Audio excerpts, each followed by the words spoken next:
How to delete Proton Drive. So to delete it, make sure you follow the steps very carefully. Log in into your account, which I have already did here. You can see. Right now, select the files you wish to delete, right? So let me just upload a file and I will show you how to delete. Now here I have uploaded two files. Now, for example, I want to delete any one of them. Let's say this is the first one.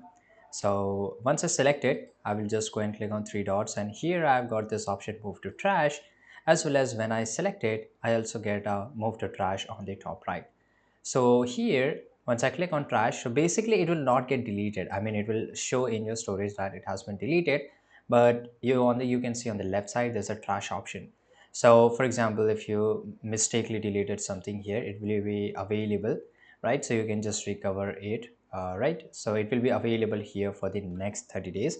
So from here now I can just recover it, right? So to delete any of the files here, it's really easy thing to do.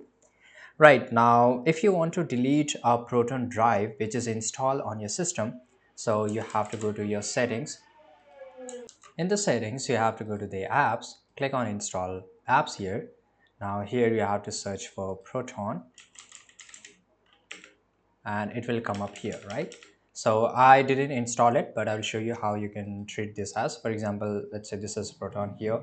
Let's say this is Proton, so I will just go and click on uninstall and it will uninstall from my system.